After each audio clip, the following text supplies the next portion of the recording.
అధ్యక్షులు శ్రీ కల్వకుంట్ల చంద్రశేఖరరావు గారు జన్మదిన శుభాకాంక్షలు, వారికి జన్మదిన శుభాకాంక్షలు నారాయణఖేడ్ పార్టీ తరఫున కేక్ కట్ చేసి మేము అందరం జన్మదిన శుభాకాంక్షలు తెలియజేస్తున్నాం. ఆయన ఎంత గొప్ప వ్యక్తి అంటే కేసీఆర్ గారు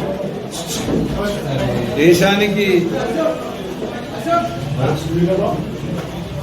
గాంధీ గారు ఎట్లా జాతిపిత అని అంటారో తెలంగాణ రాష్ట్రానికి మా కేసీఆర్ గారు ఇక్కడ తెలంగాణ రాష్ట్రానికి జాతిపిత లెక్కని చెప్పేసి తెలియజేస్తున్నాం.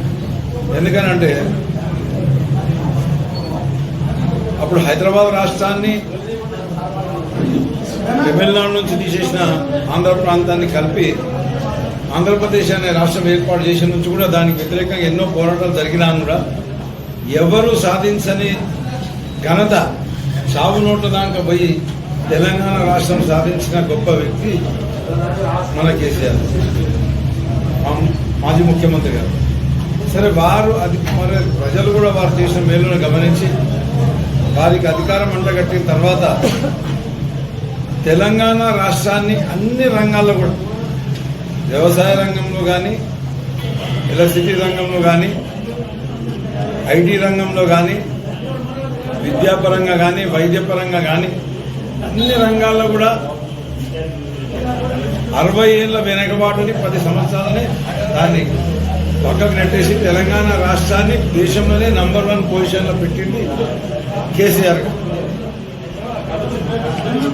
అంత పెద్ద గొప్ప వ్యక్తి జన్మదినం మీద జరుపుకోవడం మాకు చాలా సంతోషంగా ఉంది. మరి అదే మాదిరిగా నారాయణఖేడ్ ప్రాంతం కూడా మా కేసీఆర్ గారు తెలంగాణ రాష్ట్రం సాధించుకున్న తర్వాత ముఖ్యమంత్రి అయిన తర్వాతనే ఈ నారాయణఖేడ్ ప్రాంతం కూడా అన్ని రంగాల్లో కూడా అభివృద్ధి చెందింది. ఉదాహరణకి ఆ రోజు 5 మండలాలు ఉంటే ఈరోజు 9 మండలాలు చేసుకోగలిగాం. ఆ రోజు రెవెన్యూ డివిజన్ కొరకు మేము సంగారెడ్డి కావాల్సి ఉంటే నారాయణఖేడ్లో రెవెన్యూ డివిజన్ ఏర్పాటు చేసుకుని ప్రజలకు అందుబాటులోకి తీసుకొచ్చాం. సబ్ డివిజనల్ పోలీస్ ఆఫీసర్ వచ్చేసి మెదక్లో వెళ్లాల్సిన పరిస్థితి ఉంటే దాన్ని నారాయణఖేడ్ తీసుకొని వచ్చాం. నారాయణఖేడ్ గ్రామ పంచాయత్ పూర్తిగా దరిద్రంగా తయారు చేసి మొత్తం మురికి కాలువలు, మురికి వాసన తప్పించి అలా ఏం లేదు. ఇట్లాంటి నారాయణఖేడ్ మున్సిపాలిటీని అన్ని రంగాల్లో తీర్చిదిద్దుకొని వారి నాయకత్వంలో, వారి సహకారంతో నారాయణఖేడ్ నంబర్ 1 మున్సిపాలిటీ కూడా చేసుకుంది. ఈ రకంగా నారాయణఖేడ్ ఇంకా మిగతా అన్ని కూడా ఎడ్యుకేషన్ పరంగా వారి నాయకత్వంలోనే 8 గురుకుల పాఠశాలలు తెచ్చుకున్నాం. బీసీలకు 2 గురుకుల పాఠశాలలు తెచ్చుకున్నాం. వైద్య పరంగా 50 పడకల దవాఖాన నారాయణఖేడ్లో మాతా శిశు దవాఖాన కట్టించాం. డయాలసిస్ సెంటర్ తెచ్చాం. జిల్లాలో ఇక్కడ లేని సంగారెడ్డిలో కూడా లేకుండా డయాలసిస్ సెంటర్ ముందు నారాయణఖేడ్ ఏర్పాటు చేస్తాం. ఆక్సిజన్ ప్లాంట్ ఏర్పాటు చేసుకున్నాం. తెరసగుత్తిలో 30 పడకల దవాఖాన, కల్లేరులో 30 పడకల దవాఖాన, నిజాంపేట్ అండ్ సిర్గాపూర్లో కూడా పిఎస్సీలు శిథిలావస్థకు వస్తే అవి కూడా మంజూరు చేస్తాం. ఇట్లా విద్యాపరంగా, వైద్యపరంగా, ఎలక్ట్రిసిటీ పరంగా సబ్స్టేషన్లు గతంలో 60 సంవత్సరాలు ఎన్ని సబ్స్టేషన్లు ఏర్పాటు చేశారో అంతకంటే ఒకటి ఎక్కువ సబ్స్టేషన్లు మా 10 సంవత్సరాలుగా సహకారంతో నారాయణఖేడ్ సబ్స్టేషన్లు ఏర్పాటు చేసుకున్నాం. ఒక్క మార్కెట్ యార్డ్ దిక్కులేని నారాయణఖేడ్ నియోజకవర్గానికి నారాయణఖేడ్ ఒక మార్కెట్ యార్డ్ ఏర్పాటు చేసుకున్నాం. శంకర్పేట ఒక మినీ మార్కెట్ యార్డ్ ఏర్పాటు చేసుకున్నాం. ఈ రకంగా ఏ రంగంలో చూసినా ఎలక్ట్రిసిటీలో కానీ, అగ్రికల్చర్లో కానీ కొత్తగా 8 చెరువులు శాంక్షన్ చేసుకున్నాం. బసవేశ్వర ఇరిగేషన్ ప్రాజెక్ట్ శాంక్షన్ చేసుకున్నాం. అది 1774 కోట్లతో 80 కోట్లతో చెరువులు, 25 కోట్లతో నల్లవాగు రీమోడలింగ్ శాంక్షన్ చేసుకున్నాం. ఇరిగేషన్లో అభివృద్ధి చేసుకున్నాం. రోడ్ల విషయానికి వస్తే కనీసం 150 కిలోమీటర్లు, గతంలో కేవలం 15 కిలోమీటర్లు డబుల్ లేన్ రోడ్లు ఉంటే నారాయణఖేడ్లో 150 కిలోమీటర్లు కొత్తగా డబుల్ లేన్ రోడ్లు శాంక్షన్ చేసుకొని ఇంచుమించు 125 కిలోమీటర్లు గ్రౌండ్ చేసుకున్నాం, ఇంకో 25 కిలోమీటర్లు 125, 130 గ్రౌండ్ చేసుకున్నాం, ఇంకొక 25 కిలోమీటర్లు గ్రౌండ్ చేయాల్సిన అవసరం. రోడ్లు పంచాయతీ రోడ్లు అన్ని రిన్వాల్వ్ చేసుకున్నాం. గ్రామ పంచాయతీలు 124 గ్రామ పంచాయతీ ఉంటే ఇంకొక కొత్తగా ఒక 100 గ్రామ పంచాయతీ గతంలో 93 చేసుకున్నాం, 7 చేసుకున్నాం. 100 కొత్త గ్రామ పంచాయతీలు కూడా ఏర్పాటు చేసుకొని అన్నింటికీ గ్రామ పంచాయతీ భవనాలు కూడా మంజూరు చేసినాం. ప్రతి గ్రామ పంచాయతీకి ఇంచుమించుగా డాంబర్ రోడ్లు మంజూరు చేసినాం. ట్రైబల్స్ విషయానికి వస్తే ట్రైబల్స్ కూడా ఒక్క తాండా కూడా వదలకుండా అన్ని తాండాలకు డాంబర్ రోడ్లు మంజూరు చేసినాం. సీసీ రోడ్లు కూడా ఇంచుమించుగా 80% నుంచి 100% ప్రతి గ్రామంలో సీసీ రోడ్లు కూడా శాంక్షన్ చేసుకొని అవి పూర్తి చేసుకోవడం కూడా జరిగింది.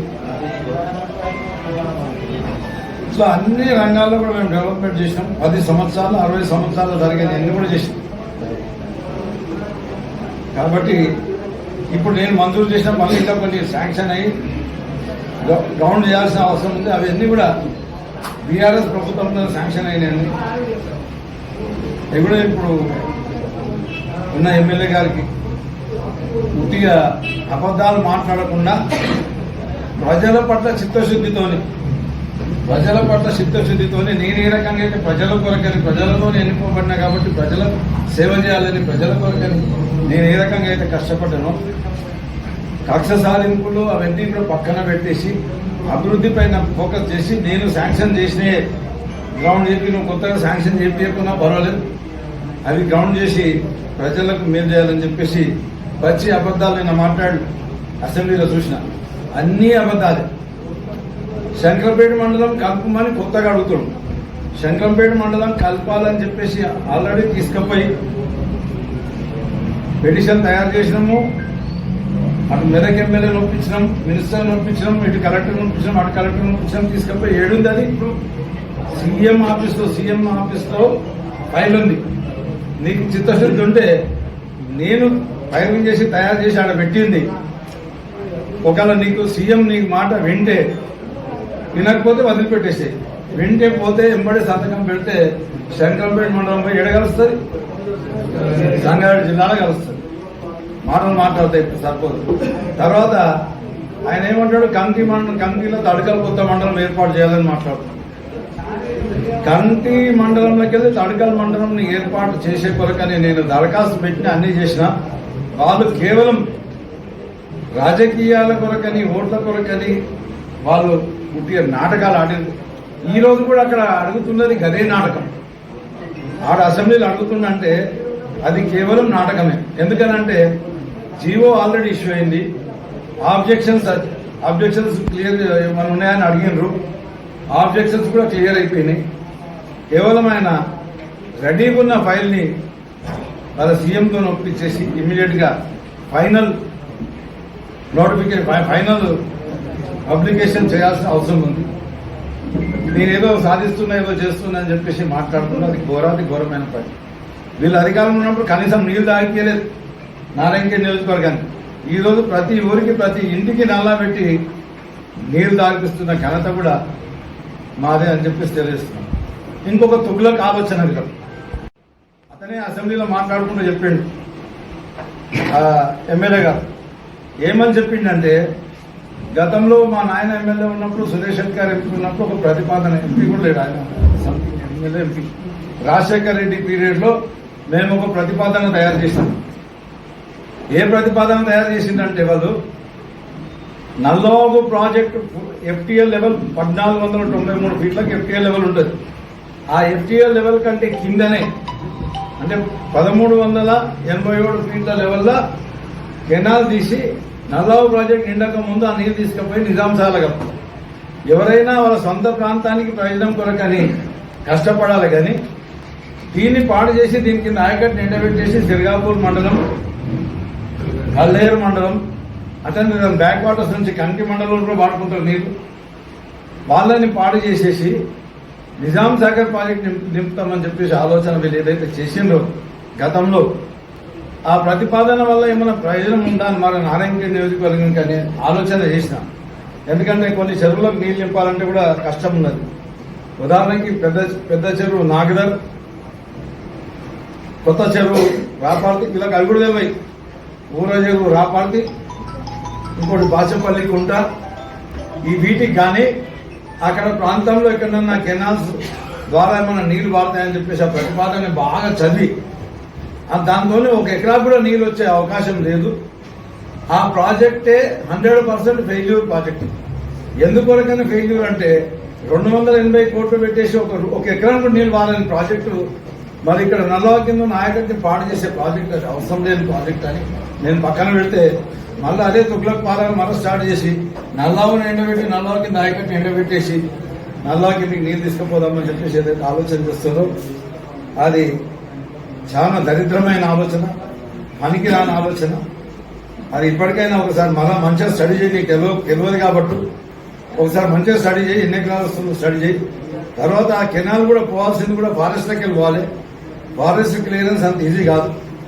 నీకు చిత్తశుద్ధి కనుకుంటే, నారాయణఖేడ్ రైతుల పట్ల చిత్తశుద్ధి కనుకుంటే ఈ బసవేశ్వర ఇరిగేషన్ ప్రాజెక్ట్ ఏదైతే మేము మంజూరు చేసామో దాన్ని త్వరితగతిన పూర్తి చేసి కొరకని, నారాయణఖేడ్ల వలసలు నివారించే కొరకని, భూములు ఉన్నా బయట పోయి బతకనిపోతారు నివారించే కొరకు నేను కృషి చేయాలని చెప్పేసి నేను ఎమ్మెల్యే గారికి నేను విజ్ఞప్తి చేస్తున్నాను. అదే నేను ఏ ఎలక్షన్లో ఏం ప్రామిస్ చేయలేదు, కానీ నారాయణఖేడ్కు 20 ఇండస్ట్రీస్ తీసుకొచ్చిన ఘనత కూడా మా టీఆర్ఎస్ పార్టీకి దక్కిందని చెప్పి తెలియజేస్తుంది.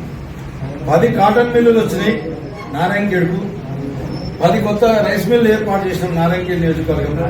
ఇక 20 ఇండస్ట్రీసే. రైస్ మిల్ కూడా ఒక ఇండస్ట్రీ, కాటన్ మిల్ కూడా ఒక ఇండస్ట్రీ. ఆ ఇండస్ట్రీని తీసుకొని వచ్చిన ఘనత కూడా మాకే దక్కింది. మేము ప్రామిస్ చేయలేదు, కానీ వాళ్ళు 60 సంవత్సరాల నుంచి వాళ్ళు చేసింది ఏమున్నది? మీరు చెప్తున్నారు అదే ప్రాజెక్టు వాళ్ళు ఒక ఇండస్ట్రీ కూడా తీసుకురాలేదు. మీరు చెప్తున్నారు ఈ ప్రాజెక్టు రాజశేఖర రెడ్డి పీరియడ్ నుంచి నడిచింది, కిరణ్ కుమార్ రెడ్డి దాకా నడిచింది. మరి 5 ఏళ్లలో అది ఎందుకు కొలికి రాలేదో ఆలోచన. ఎందుకు రాలేదు? మీ చేతగాని దానమే కదా. విద్య విషయంలో ఎంతో ఇంట్రెస్ట్ ఉన్నట్టు మాట్లాడుతున్నారు. వాళ్ళ విద్యాలయాలే నడిచినాయి తప్పించి మనకు బై వర్చు అంటే మన హక్కుగా నారాయణఖేడ్ హక్కుగా మండలానికి ఒక మోడల్ స్కూల్ శాంక్షన్ అయితే ఈ చేతగాని దద్దమ్మలు ల్యాండ్ చూపెట్టకపోవడం మూలంగా నారాయణఖేడ్కు సంబంధించిన మోడల్ స్కూల్ రిటర్న్ వెళ్ళిపోయింది, కంటికి సంబంధించిన మోడల్ స్కూల్ రిటర్న్ వెళ్ళిపోయింది, కల్లేరుకు సంబంధించిన మోడల్ స్కూల్ రిటర్న్ వెళ్ళిపోయింది. వీళ్ళు అప్పుడు అధికారంలో ఎవరో ఉన్నారంటే ఇతనేమో ఆ టైంలో జెడ్పీటీసీ ఉన్నాడు, కిష్టారెడ్డి గారేమో దివంగత కిష్టారెడ్డి గారేమో ఎమ్మెల్యే ఉన్నాడు, మాజీ ఎంపీ సురేష్ శెట్కర్ గారేమో అప్పుడు ఎంపీ ఉన్నారు. వీళ్ళు ముగ్గురు అధికారంలో ఉన్నప్పుడే ఈ దద్దమ్మలు వచ్చిన దాన్ని పొడగొట్టుకున్నారు. ఇంకా వీళ్ళేదో కొత్తగా తీసుకొస్తారంటే ఇక్కడ నమ్మేటోడు ఎవడు కూడా లేడు. మేము చేసినాం. ఇంకా 8 రెసిడెన్షియల్ స్కూళ్ళల్లో 8 ఇంటర్మీడియట్ కాలేజ్ వచ్చినాయి, కస్తూర్బాలో 2 ఇంటర్మీడియట్ కాలేజెస్ వచ్చినాయి. అట్లనే మనూరులో ఒక కొత్తగా ఇంటర్మీడియట్ కాలేజ్ కూడా ఏర్పాటు చేసిన ఘనత మా టీఆర్ఎస్ పార్టీకి దక్కింది. వాళ్ళు 60 సంవత్సరాలలో చేసింది ఏం లేదు. ఇప్పటికైనా ఇవన్నీ డ్రామాలు ఆడి మాట్లాడేదో సాధించడానికి ప్రజలు చూపెట్టే ఆలోచన పనిచేసుకొని నువ్వు కొత్తగా ఏం తీసుకొస్తావో తీసుకురా. నేను చేసిన మంచి పనులు మీరు కౌంట్ చేయండి. మీరు మాట్లాడుతున్నారు దళిత బంధు 12,000 ఇస్తామన్నారు. ఈ 10,000ల్లో ఎలిజిబిలిటీ ఉన్న వాళ్ళకి 10 లక్షలు ఇస్తామని మేము అన్నాం. మీరు 12 లక్షలు అని మీరు అన్నాం. ఈ 10 లక్షలు మేము సెలెక్ట్ చేసినా కాదు, అధికారులు సెలెక్ట్ చేసినాయి. ఎలిజిబుల్ ఉన్న వాటికి 12 లక్షలు లేకున్నా సరే 10 లక్షలు ఇస్తే సంతోషపడుతుంది. గిరిజనులకు గిరిజన బంధు పెట్టి వాళ్ళకు 12 లక్షలు ఇస్తామన్నారు. ఇప్పటికి ఎక్కడ ఒక రూపాయి లేదు. మా రేవంత్ రెడ్డి గారు చూట ఆయన మాటలు నమ్మకండి, నేను ఒక బాండ్ పెడతాను, బాండ్ పెట్టాడు. ఆ బాండ్ల మేము ఇస్తామని మాట్లాడదు. నాకు ఎన్నో మెసేజెస్ వస్తున్నాయి. ఎమ్మెల్యే నేనే అనుకొని నాకు మెసేజ్ పంపిస్తుంది. గతంలో నా నంబర్ ఫీడ్ చేసి ఉంది. ఎమ్మెల్యే గెలిచిన తర్వాత కాంగ్రెస్ ప్రభుత్వం అధికారంలోకి వచ్చిన తర్వాత 25,000 రూపాయలు డిగ్రీ పాస్ అయిన వాళ్ళకి అందరికి 25,000 రూపాయలు ఇస్తామని చెప్పేసి కూడా వీళ్ళు చూట మాటలు చెప్పి అధికారంలోకి వచ్చింది. ఆ మెసేజెస్ కూడా నాకు వస్తున్నాయి. మీరు 25,000 పంపించండి సార్, మాకు 25,000 ఇప్పియండి, మీరు అప్పుడు మాట ఇచ్చారు కదా ఇప్పియండి అని చెప్పేసి ఆ ఎమ్మెల్యే అనుకొని నాకు మెసేజెస్ పెడుతుంది. ఇప్పటిదాకా ఇవన్నీ జరిగినాయి చూట మాటలు. ఇప్పటికైనా అధికారం వచ్చింది, దూట మాటలతో అధికారం వచ్చింది. ఆ అధికారాన్ని నేను ఏ రకంగా అయితే అధికారాన్ని నన్ను ప్రజలు ఎన్నుకున్నారు, ప్రజల బాగోగుల కొరకు నేను వినియోగించుకున్నా, నారాయణఖేడ్ ప్రాంతాన్ని అభివృద్ధి చేసినా, నువ్వు కూడా కనీసం నీకు చేతగాలు ఎట్లా ఏం తీసుకురాలు, ఉన్నాయి పోకుండా బసవేశ్వర లిఫ్ట్ ఇరిగేషన్ ప్రాజెక్ట్ పోకుండా, ఉన్న చెరువులు పోకుండా, వచ్చిన రోడ్లు క్యాన్సల్ చేయకుండా అన్ని గ్రౌండ్ చేసి నువ్వు కొత్తగా ఏం తెస్తావో తెచ్చి చూపెట్టాలి. కానీ పుట్టిన వచ్చి అబద్ధాలు మాట్లాడుకుంటూ తిరగద్దని చెప్పేసి నేను వారికి సూచన చేస్తాను.